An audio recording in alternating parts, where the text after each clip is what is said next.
पूरी शहर में लोग बचपन से सुनते आए हैं कि भगवान जगन्नाथ रोज मंदिर में भोग ग्रहण करते हैं और पूजा कभी नहीं रुकती। इसीलिए जिस रात ये घटना हुई, किसी को पहले यकीन ही नहीं हुआ।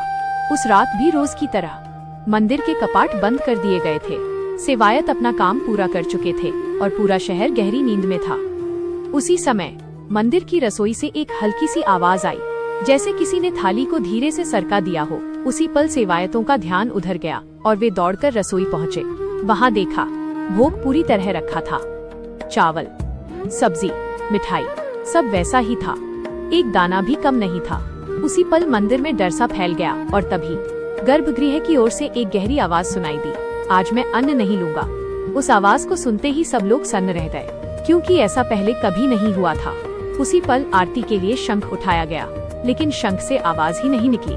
दीप जलाए गए, पर वो कुछ ही पल में बुझने लगे, जैसे पूजा स्वीकार ही न की जा रही हो। मंदिर के सबसे बुजुर्ग सेवायत की आवाज कांपने लगी। उन्होंने कहा, हमारे बड़े बताया करते थे, जब पुरी में कोई ऐसा इंसान भूखा होता है जो अपनी भूख किसी को बता भी नहीं पाता, तब भगवान अन्न नहीं लेते। ये सुनकर सब लोग सोच में पड़ गए, क्योंकि पूरे दिन दान भी आया था और कई जगह खाना भी बांटा गया था। उसी पल वही आवाज दोबारा सुनाई दी, ढूंढो, अभी एक बचा है। अब सब समझ गए कि बात बहुत गंभीर है। उसी समय राजा को बुलाया गया और पूरी शहर में खोज शुरू कर दी गई। हर गली, हर मोहल्ला, हर झोपड़ी, जहाँ भी कोई भूखा देखा, उसे खाना दिया गया। लेकिन हर बार मंदिर से वही जवाब आता रहा, नहीं, अभी भी नहीं। उसी पल पूरे शहर में डर फैल चुका था और लोग अपने घरों से बाहर निकल आए थे। तभी मंदिर के पीछे एक जगह एक गरीब और कमजोर व्यक्ति बैठा हुआ दिखा। वो बोल नहीं सकता था, कपड़े फटे हुए थे, शरीर बहुत कमजोर था। उसके हाथ में एक सूखी रोटी थी, जिसे वो खा नहीं रहा था, बस बार बार देख रहा था। उसी पल राजा ने बिना कुछ कहे उसके सामने पूरा खाना रख दिया। वो व्यक्ति धीरे धीरे पहला कौर लेता है और उसकी आंखों से आंसू बह निकलते हैं। उसी समय मंदिर की घंटी अपने आप बज उठती है। शंख की आवाज पूरे पुरी में गूंज जाती है। दीप अपने आप जल उठते हैं और भोग की थाली से भाप उठने लगती है। उसी समय गर्भगृह से फिर आवाज आती है, लेकिन अब उसमें कठोरता नहीं थी। अब मैं खा सकता हूँ। उस दिन के बाद राजा ने आदेश दिया कि मंदिर में भगवान को भोग चढ़ाने से पहले शहर के जरूरतमंद लोगों को भोजन दिया जाएगा, खासकर उन्हें जो मांग भी नहीं सकते। तभी से पुरी में लोग कहने लगे, भगवान सिर्फ मंदिर में नहीं रहते, वो इंसान की भूख में भी रहते हैं। और आज भी माना जाता है, अगर कभी पूजा में देर हो जाए तो समझ लेना कहीं कोई चुपचाप भूखा बैठा है, क्योंकि जिस दिन पुरी में आखिरी भूखा भी खाना पा लेता है, उस दिन जगन्नाथ जी भूखे नहीं सोते। अगर ये भक्ति कथा आपको पसंद आई हो तो वीडियो को लाइक करें, अपना विचार कमेंट में लिखें और ऐसी ही कहानियों के लिए चैनल को सब्सक्राइब जरूर करें। जय जगन्नाथ। कभी सोचा है, जिस भगवान के लिए पूरा संसार खुला रहता है, अगर एक रात उसी भगवान के लिए मंदिर के दरवाजे बंद कर दिए जाएं तो क्या होगा? जगन्नाथ पुरी की उस रात न कोई आरती हुई, न कोई शंख बजा, क्योंकि उस रात लक्ष्मी जी ने खुद फैसला लिया था कि आज जगन्नाथ जी मंदिर के भीतर नहीं बैठेंगे। आखिर ऐसा क्या हुआ था? सिंह द्वार के पास हर सुबह एक बूढ़ी स्त्री बैठती थी। उसके कपड़े साधारण थे, हाथों में उम्र की लकीरें थीं, पीठ झुकी हुई थी।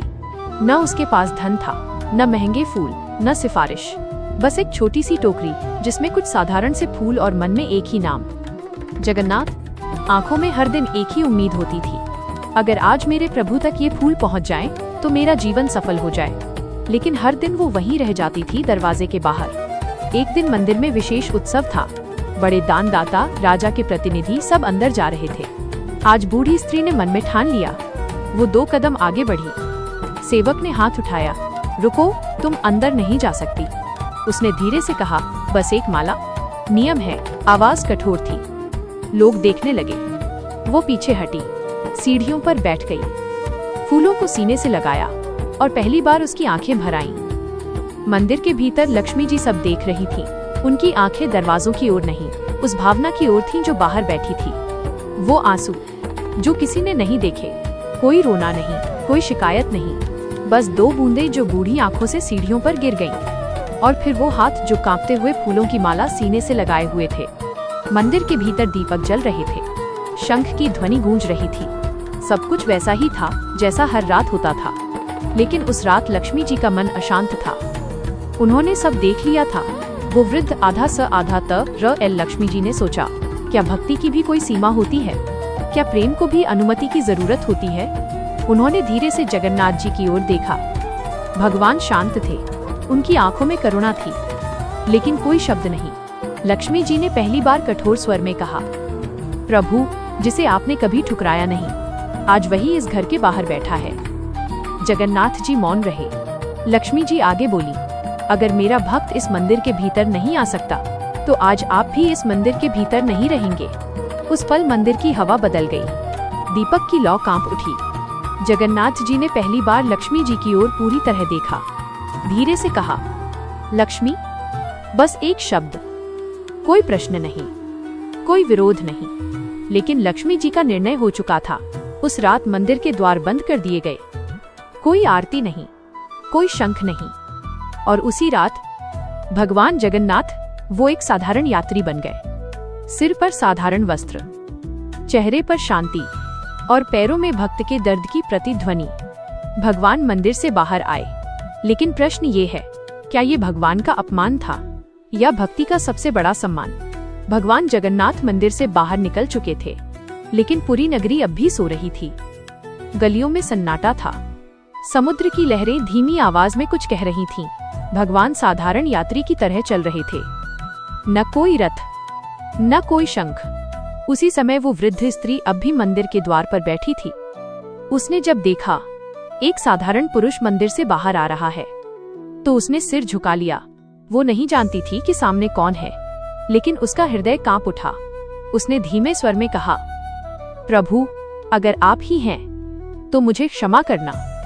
भगवान रुके, धीरे से बोले, माँ, आज मैं भी बाहर ही हूँ। वृद्ध स्त्री की आंखों से आंसू बह निकले। तो आज मैं अकेली नहीं हूँ, उसने कहा। भगवान मुस्कुराए और उसी क्षण पुरी में अजीब घटनाएं होने लगीं। मंदिर के भीतर दीपक अपने आप बुझ गए। पुजारियों की आंख खुली। राजा को अचानक नींद से झटका लगा। सपने में एक ही दृश्य, खाली सिंहासन। राजा घबरा कर उठे। भगवान कहाँ हैं? उन्होंने पुकारा, लेकिन जवाब किसी के पास नहीं था। सुबह होते ही पुरी में हाहाकार मच गया। मंदिर के द्वार खुले, लेकिन गर्भगृह रिक्त था। न भगवान थे, न शांति।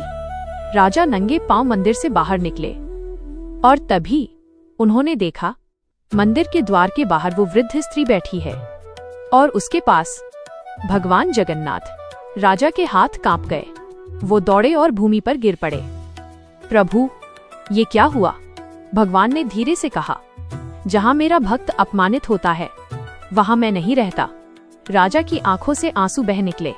उसी क्षण लक्ष्मी जी मंदिर के द्वार पर आईं। उनकी आवाज शांत थी, लेकिन दृढ़।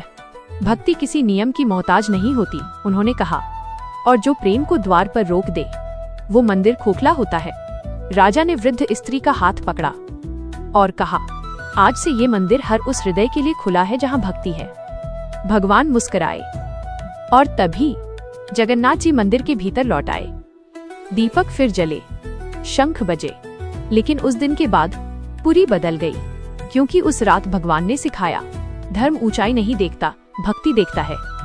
याद रखिए, अगर भगवान को पाना है तो मंदिर से पहले हृदय खोलिए। अगर ये भक्ति कथा आपको पसंद आई हो तो वीडियो को लाइक करें, अपना विचार कमेंट में लिखें, और ऐसी ही कहानियों के लिए चैनल को सब्सक्राइब जरूर करें। जय जगन्नाथ।